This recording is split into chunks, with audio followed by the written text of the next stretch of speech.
Started in a little bit. Welcome, welcome. My name is Amy. Valerie's also here. We'll be facilitating this session today. It's going to be recorded, but yes, we are going to hold for about a couple minutes, see if anybody else trickles in, and then we will get started. Thank you for coming.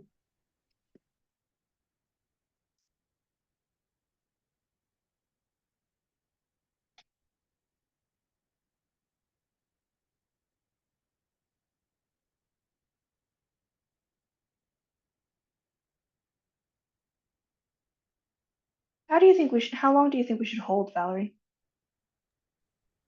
For about a couple of minutes. Okay. I'm ready to get started whenever, so let me know whenever you feel like it's a good time, and then we can start. Just admitted another person.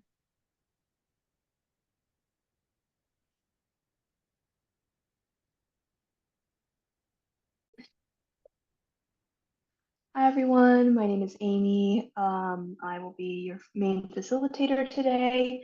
Welcome to Networking for Creatives. I'm joined today by Valerie Robbins. I personally am the career coach for media arts and entertainment. I'm also a double demon. I graduated with my BA in 2020 and my MA in 2021. Valerie, would you like to introduce yourself? Absolutely. I'm Valerie Robbins. I'm the Assistant Director of Student and Employer Connections, specifically for our tech, data, and cinema and design students. So welcome, everybody. I graduated a long time ago, probably more than some of you were born, 2002 for my BA in theater, actually, and my master's in 2016. So that was in education leadership. Yeah, Nice to totally. meet everyone. Mhm. Um, I was just talking with Valerie about how it's going to be our first career fair at DePaul later this week, tomorrow, actually. Valerie, would you like to plug that? Absolutely. So tomorrow we will have the All Industry Fair happening in the Lincoln Park campus in the Student Center from 3 to 6 o'clock. We have 78 employers from various industries joining us. And then on Thursday from 3 to 6, we have our Tech and Data Fair. We'll have 16 employers. We'll also have some student orgs and our School of Computing there. So hope to see you there soon. Totally. Thank you. Of course, happy to give you any opportunity to plug the fair. Today's focus is a little bit different, though. We're going to be talking about networking today, specifically for creatives. Um, But before we do that, I just wanted to give a quick overview of what we do here at the Career Center. Of course, Valerie just talked about our job fair, and we are at an event right now. We also have an alumni community on LinkedIn. We'll do a little bit of a walkthrough and talk through of that later this session. I am one of the career coaches here, and we also have a kind of group of peer ambassadors that are here to support your career development as well. Um, we're going to get through a lot today. The first is going to be taking a little bit of an inventory of who's here with us, what we already know about networking, things we might have heard, personal experiences we've had. And then we're going to talk a little bit about why it's important, and then pivot into talking a little bit about what that looks like in today's digital age, LinkedIn, social media, again, tailored specifically for creatives who have a little bit more of like a wider reach in terms of what networking looks like for them in the workplace, how to conduct outreach effectively into your chosen industry. We're going to end with some space for questions. But before we begin, in the chat, I would love to see a little bit of a just get to know you guys a little bit more. I already see your names, but I would love your pronouns. If you're a current student, what you're studying, if you graduated, when you graduated, and the name of your degree. And this session is specifically tailored for creatives. I would also love to hear if you are a specific kind of creative, if you identify as a creative, if you're here purely for the networking portion and identify more as like a traditional um, person, traditional professional, I suppose. Um, yeah, I would love to get a little bit of a better idea so I could tailor this presentation to you all. I'll give you a couple seconds to do that should you wish. And I'll type that again in the chat. Pronouns, name of degree, year of graduation, creative, if so, what field? My name is Amy. I use she, her pronouns. I graduated in 21. I do identify as a creative in a lot of different fields, but recently I've been really excited to focus on my photography.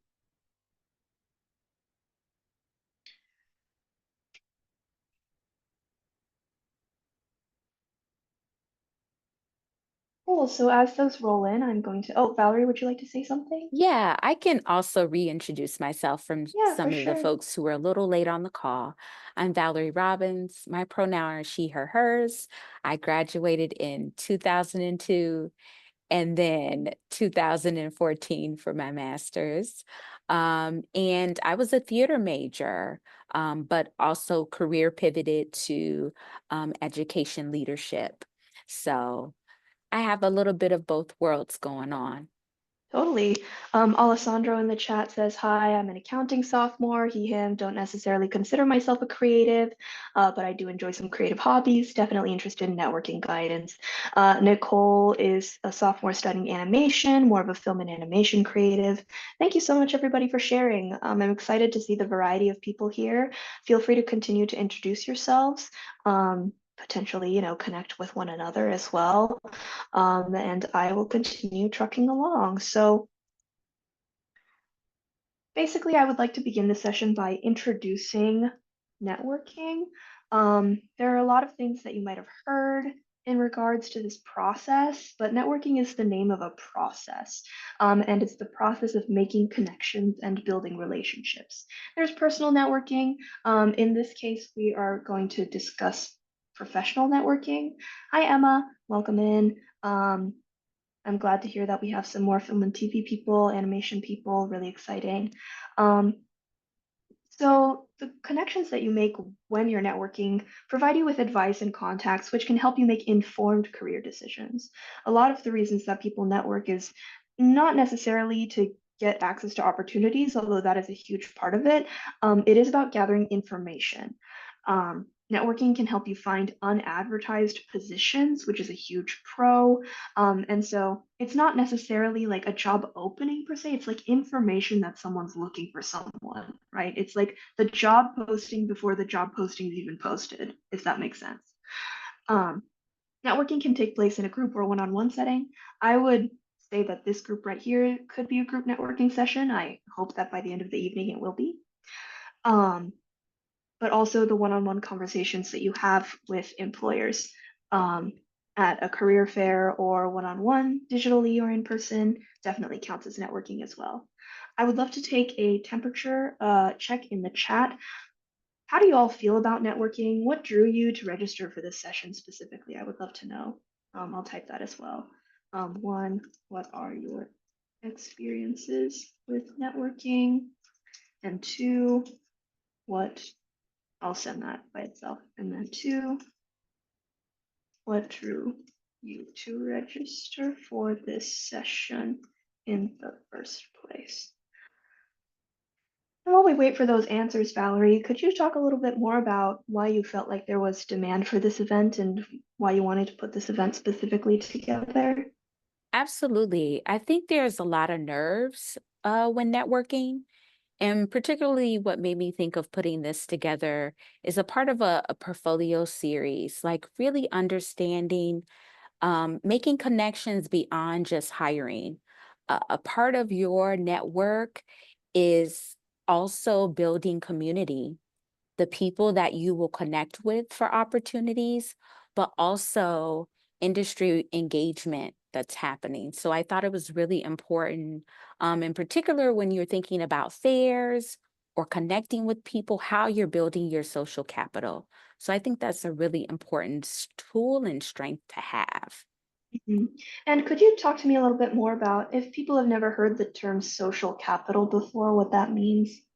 Sure, it's having the there are skill sets that you build as you're going through your professional career, and being socially connected is a part of that. It's something that you need to continue to build as you grow. Um, and as I mentioned, not only growing in the job space, but also who you're engaging with, who you're talking to. That is a really powerful tool to have. So Totally. that's what social capital means to me. Yeah, absolutely. Nicole says that her networking experience is kind of all over the place, gone to some events, but mostly club-based. Um, Social clubs, interest-oriented clubs. I would love to know what clubs you're talking about, Nicole. Student organizations and clubs are definitely a great way to build a network. Emma says, I was interested in this session because networking is be a little bit less straightforward than it is in the corporate world. Your network is your net worth, especially in film and as a creative. I definitely agree with that, Emma. It is a little bit less straightforward, mostly because the boundaries between a personal friendship and a work relationship can be a little bit blurred. And we can definitely discuss that. Alessandro says, I haven't had too much formal networking experience. I've just lately began to realize how important and valuable connections can be. Definitely, Alessandro. As a sophomore, that's when things start to get a little bit more real, right? And you really start thinking about what is this all? I have my bearings now. Like, what's it all about? Um, some film animation clips and interest clubs. That's great, Nicole. Thank you everybody for sharing. I really appreciate it. Throughout this event, if you continue to have any questions or comments, or just, want to add something, feel free to continue to interact in the chat. I'll be monitoring it pretty closely, as will Valerie. So diving right in, here's a statistic for you. According to HubSpot and CNBC, 85% of jobs are filled through networking. And additionally, approximately 70% of jobs are never published publicly. What that means is, you might be thinking, what? But their definition of job here is like, hey, do you want to be the photographer for my birthday party? That counts as a job, right? Or like, hey, do you want to help me on this shoot that I'm doing for my first album? That's a job, right? And so sometimes, especially as a creative, the line between a job and doing someone a favor or like doing someone a solid is so blurred. Um, and the job market definitely reflects that, right? You're more likely to do favors, do jobs, work with people who you like, who you already know. And then that kind of eventually, especially in the creative space, will snowball into paid opportunities, higher paying opportunities, very exciting creative opportunities that we dream of, right? And the statistic definitely reflects that. Just going back a little bit to it, reiterating the value of this workshop, a lot of creatives don't necessarily know how to effectively build and maintain a professional network. The solution here is to develop career literacy, right? Give you guys the language to talk about these things in order to maximize your social capital. Valerie brought up social capital a little bit earlier. You're more than welcome to build your own definition of this over time. Valerie shared hers. My personal definition is like the LinkedIn connections, Facebook friends, Instagram followers, YouTube subscriber counts are an attempt to quantify the inquantifiable thing of social capital. The more people you know, the more people you influence, the more people who see and care about the things that you are doing or going to do or have done, the more social capital you have. Um, and having social capital makes things a lot easier. I would say that it can occasionally be an analog for privilege. It doesn't replace skill, but it does support in skill development. It's weird, but we can keep talking about that. And one tool to increase your social capital is networking. So let's explore this topic. You guys have already talked a little bit in the chat about networking. What are some things that you've heard people say about networking? Do people say that they like it? Do people say that they don't like it? Do people say that it's fun? Do people say that it's interesting? I would love to hear, you know, what word on the street is regarding this topic. You were drawn to this session for a reason, whether, and I think everybody agrees it's important, but just because it's important doesn't mean everyone thinks it's fun and interesting. Most people say it's horrible but needed. For sure. Yes, absolutely. Nicole, you are so right. So there's a lot of myths surrounding networking. I want to bust these myths a little bit. Um, a lot of people say networking is horrible, networking is fake, I don't like it, right?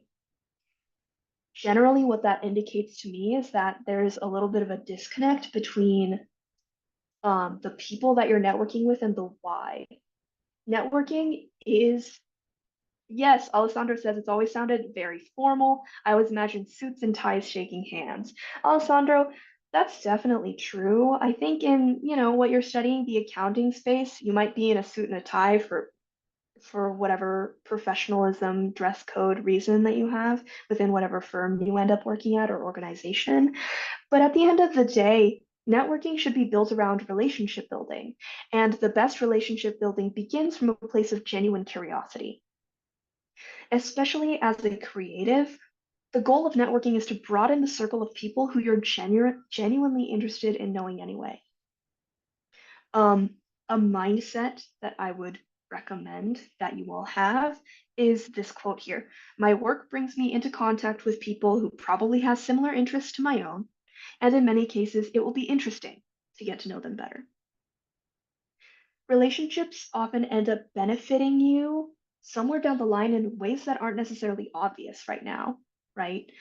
And so starting your quote unquote network here while you're still in college is a wonderful place to get to know people, build that genuine curiosity, and start to broaden that circle of people who you are genuinely interested in knowing. Networking can be fake, but it's when you're networking with people who maybe you're not necessarily as curious about, right? Specifically from a creative perspective, if you want to collaborate with someone, you have that artistic respect, you have that curiosity. And so I would love for you guys to really harness that feeling moving forward, and talk to people that you're excited to talk to. Find spaces that you're excited to be in and chase that. There's lots of different ways to there's lots of different ways to do this, right? And one of them that I wanted to talk about today is LinkedIn. Um, do all of you guys have a LinkedIn? I would love like a yes or no in the chat. I can't see your Zoom boxes because I'm sharing my screen, so it has to be in the chat. You all have a LinkedIn. Alessandra says yes, but bare bones. For sure. It's totally fine to have a bare bones. Nicole also says yes, but the bare minimum. Totally, yeah, let's talk about that. So there are a couple of ways to utilize LinkedIn, even if you even have a bare bones profile, right? The first is to contact and connect with other people. You don't necessarily need to focus on seniority. I would actually love if everyone in this session could drop their LinkedIn link in the chat. And then we could all, connect with one another. I will do mine. Valerie, it would be great if you could do yours. And yeah, we can kickstart the networking session that way. Another thing that you can do on LinkedIn is follow different target employers. If you really want to work for Sony or if you really want to work for Pixar, you can follow them. And that way, every time they post a job, it'll show up on your feed. Another thing that you can use is the recommendation and endorsement tool on LinkedIn. If you work with someone in a group project and they're really, really good at like designing a beautiful Canva presentation, it might be a little bit nerdy, but you can endorse them on LinkedIn. You can also utilize LinkedIn groups. And one thing that I would say as a pro tip is that you can customize your LinkedIn URL so that it's not a long string of letters and numbers after your name. Thank you, Alessandro. Thank you, Nicole. I'm excited to connect with the both of you following this session. Are there any questions about how to effectively utilize LinkedIn? We're going to keep talking about this for sure. If any come up moving forward, feel free to drop them in the chat. I would be delighted to answer them. If you're just joining us for the first time, welcome. My name is Amy. We're talking about networking specifically from a creative perspective today, and we've just asked everyone to drop their LinkedIn in the chat. Um, Alessandro asks, is there a convention for handing out and asking for LinkedIn's? Valerie, would you like to take this question? Repeat that one more time for me. Alessandro asks, is there a convention for handing out and asking for LinkedIn's? Oh, absolutely. I think when you're talking to someone, just say, "Hey, I would love to learn more and connect with you. May I have your LinkedIn?" And typically people are so excited to get to connect and they're definitely willing to give you that information. Just recently, yesterday, Gallagher Insurance came by. They were talking about tech and the students were like, "Hey, can I, get your email? Can I get your LinkedIn?" And they was like, "Yeah, sure. Thank you so much for asking that question," because people want to connect and engage. So always ask that question. Great question. Yeah, totally. Another tip that I have is a lot of people like to drop them either in the header of their resume or in their email signature. So anytime you get or receive, communication from someone and send it out, you're adding that kind of extra touch of connecting with other people. Another thing that you can do on LinkedIn is connect with alum. There is an alumni search tool on LinkedIn that you can use to connect with people in your field. You can also use this really cool search tool and filtering tool to discover other people who have similar backgrounds. I'm talking about education, identity, interests, and you can use this to set up informational interviews. If you're not sure what an informational interview is, I'm going to drop a link to the Career Center Career Library. We have a handout all about it. We're not necessarily going to have the time to cover everything in this specific session because it's super focused on networking, but informational interviews are a wonderful tool. If you're curious about how to use the alumni search tool on LinkedIn, that's a search term in and of itself. There are lots of tutorials. And if you would like a walkthrough, you're more than welcome to book a one-on-one advising session. We'll have a walkthrough of how to do that at the end of this. So another thing about LinkedIn is that you can send connection requests to people that you've never met before. There are a lot of best practices surrounding outreach, and we're going to go over some of them today. So the first thing is don't obsess about seniority. You don't need to connect with the CEO of Tesla to learn more about what it's like to work at Tesla. The second point is to be brief but personal in your outreach message. And the third is to ask for advice and take advantage of transitions. By transitions, we mean maybe somebody is moving from a junior role to a more senior role at a position or at a specific company. They might be moving on from one position to another. That means that they're going to be on LinkedIn more, checking it more. And so if you notice that someone you want to connect with is transitioning from one role to another or from one employer to another, that's a wonderful time to try and connect with them. The final is to pay it forward. If somebody on LinkedIn helps you out and then a couple of years down the line they reach back out asking for support, support them. This also means like, hand up, hand down. If somebody early on in their career gives you a hand up, and then you get asks later down the line in your career to give further support, maybe to a freshman who also studied the same thing as you, give a hand up. This is from Harvard Business Review, this chart right here, and it is LinkedIn response rates relative to a recipient's seniority. And so you'll see that there's kind of a parabola here of people who are training are really likely to respond to your message, and people who own their own business are also slightly more likely to respond to your message than any manager, director, or VP or C-suite level staff. Valerie, did you know this? Because I didn't before I did this research. No, not at all. I did not. But it makes sense. Because I feel like early professionals really want to connect and engage with one another. And I feel like VPs, sometimes they don't always have the time to respond Mhm, in a timely manner. So I think mhm. that may be why the data is showing that. Yeah, totally. Specifically for the creatives in this, I would love to encourage you all to utilize social media outside of LinkedIn. I'm talking TikTok, Instagram, X, Twitter, Discord as well. Some people also like to use Twitch. Build a social presence. It doesn't necessarily have to be like, you don't have to be a content creator to utilize social media to network.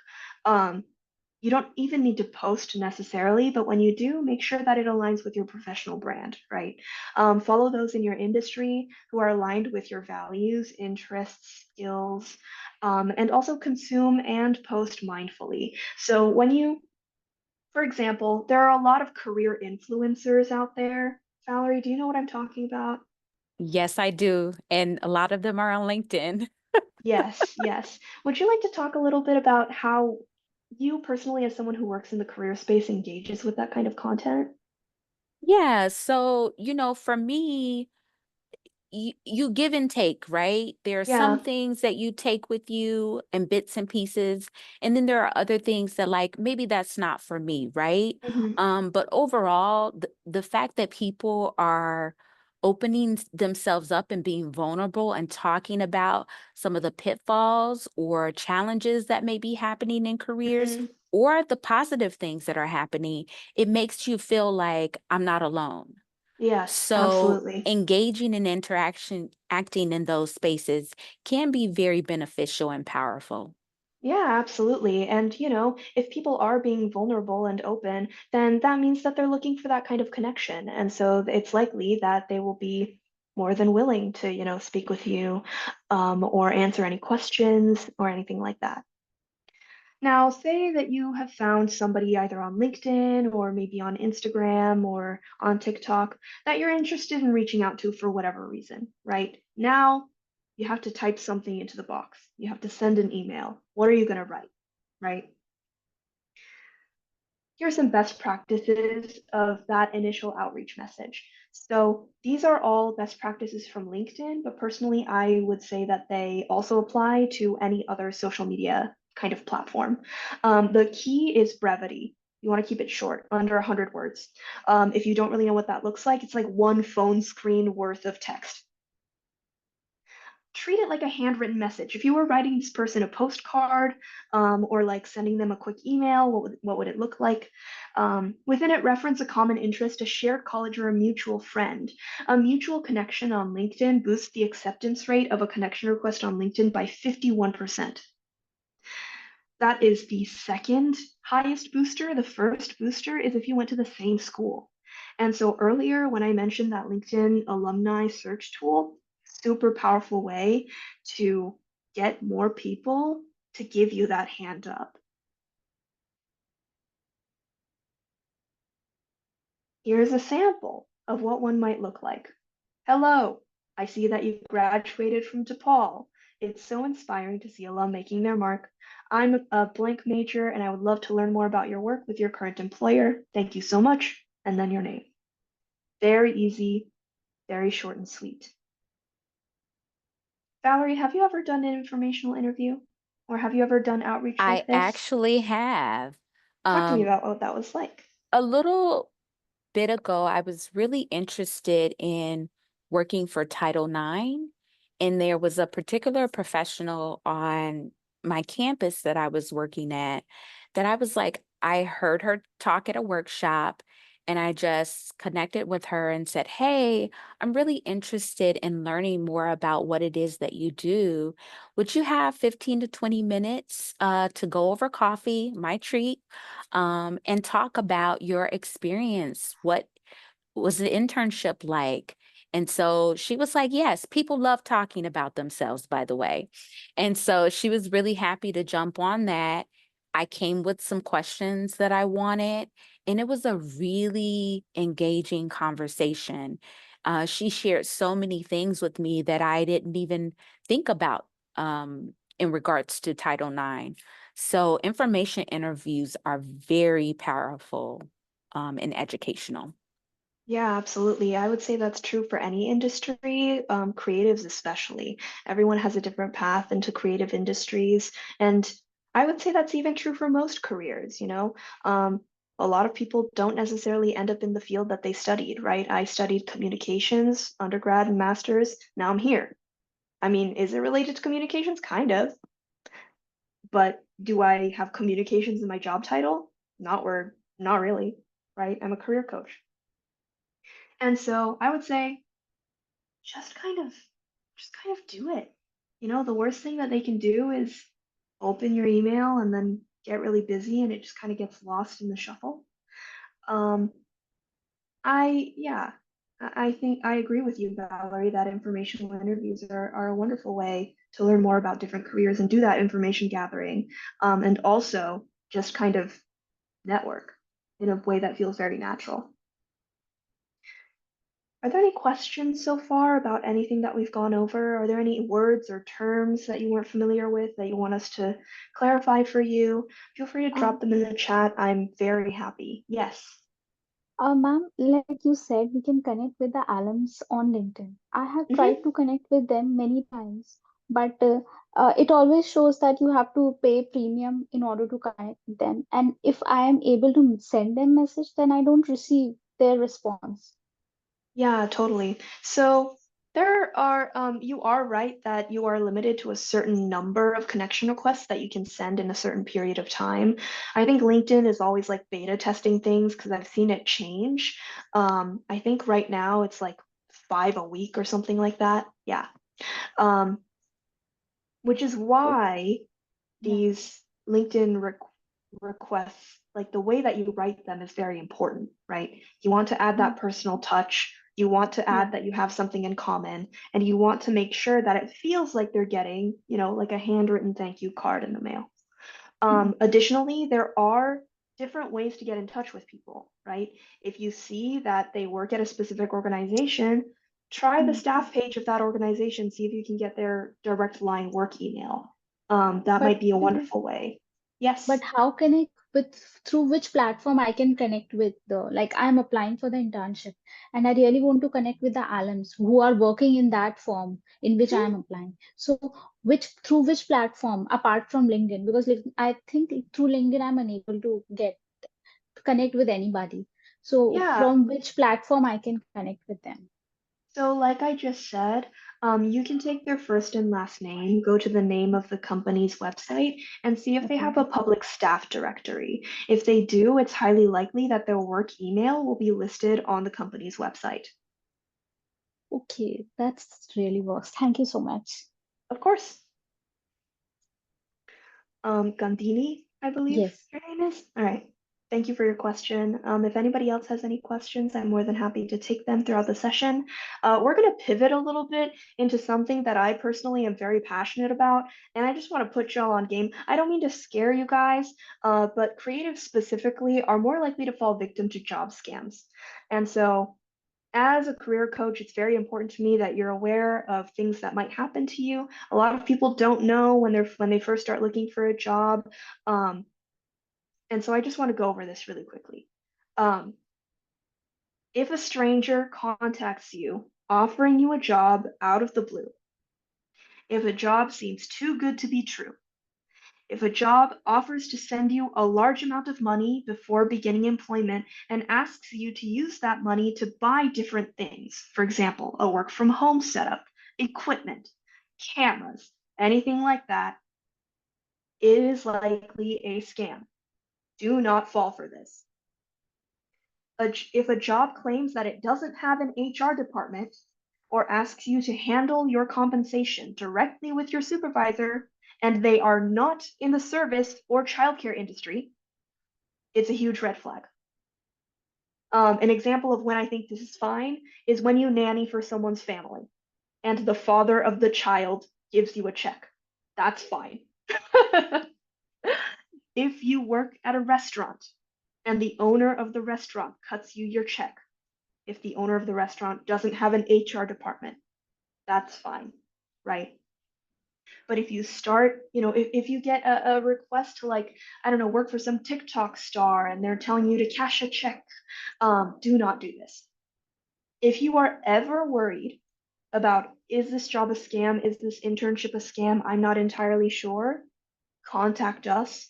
We will do a legit check for you and get back to you.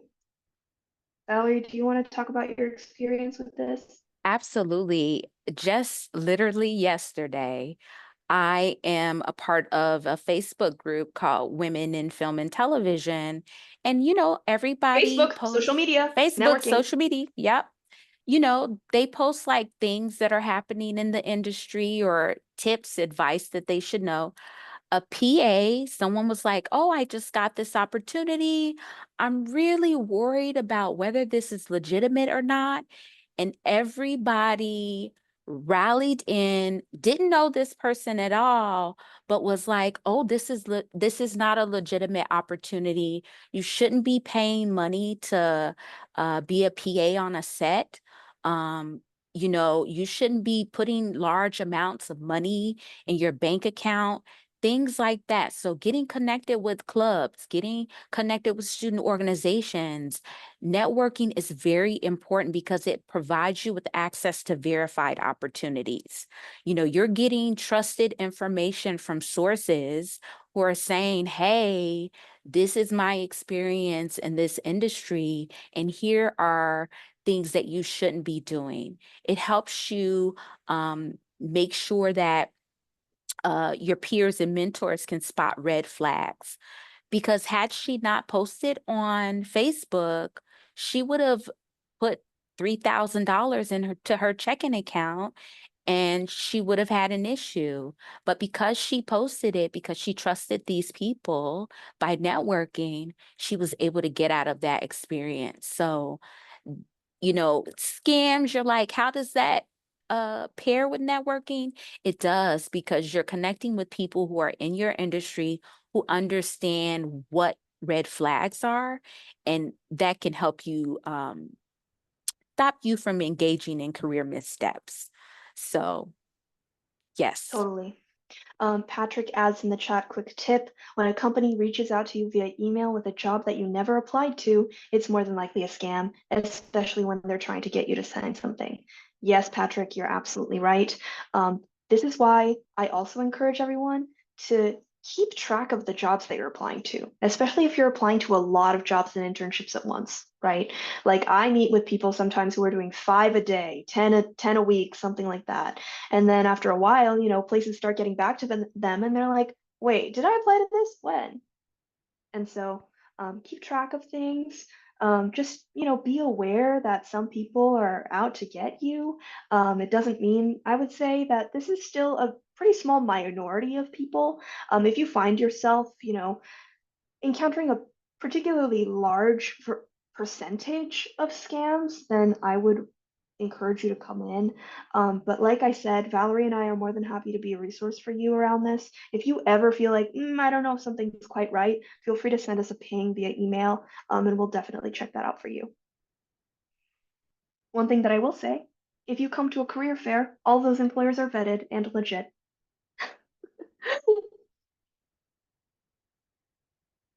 So we're getting pretty close to the end here. I just want to wrap up with some key takeaways. Um, Networking, especially for creatives, is based on curiosity and collaboration. If you don't feel good about the people that you're networking with and you're a creative, it's time to pick some different people. It's time to enter some different spaces. Utilizing tech tools like social media, LinkedIn, Facebook, to keep track of your network connections is a wonderful way to both maintain a network and also keep track of what's going on, right? You never know when someone's just going to post an Instagram story about a cool opportunity. Lastly, wrapping everything up here is to network mindfully, right? You want to follow etiquette, scam spotting best practices. Make sure you're not hounding anyone, but also doing your due diligence to see if you can get in touch with someone, then you should. And if you want to really try, then you should really try.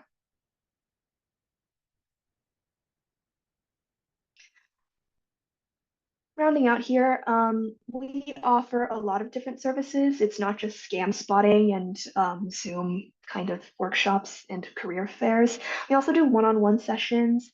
We have a full expert suite of staff to support you on your career journey, resume reviews, interview prep. We do that as well. If you don't have professional clothes, or you just want some new ones. You can access clothing, food items, and personal hygiene supplies to help you look and feel your best. We're really here to help you out. We have career-focused events like this one. Hopefully, you've met some people here, got some new LinkedIn connections out of it. And we also have career courses for those of you who are still students. If you're interested in booking an advising session, you can contact us. The fastest way, in my experience, is to call us. We have a full staff of front desk. We're open 9 to 5. You can also book in your own time through the website. So I would check out careercenter.depal.edu as well. Do we have any questions before we wrap about anything that we went over today? In the meantime, I am going to see if I can pull up my LinkedIn so I can drop the link as well.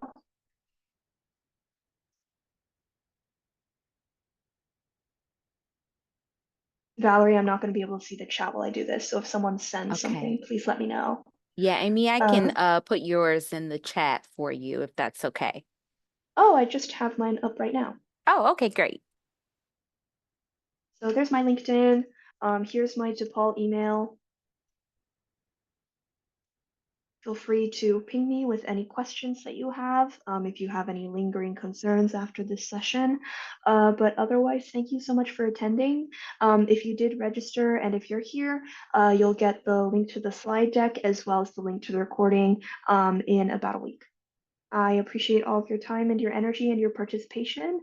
Thank you for your engagement in the chat, and I hope to see you at one of the career fairs later this week. Bye, everyone. Thank you.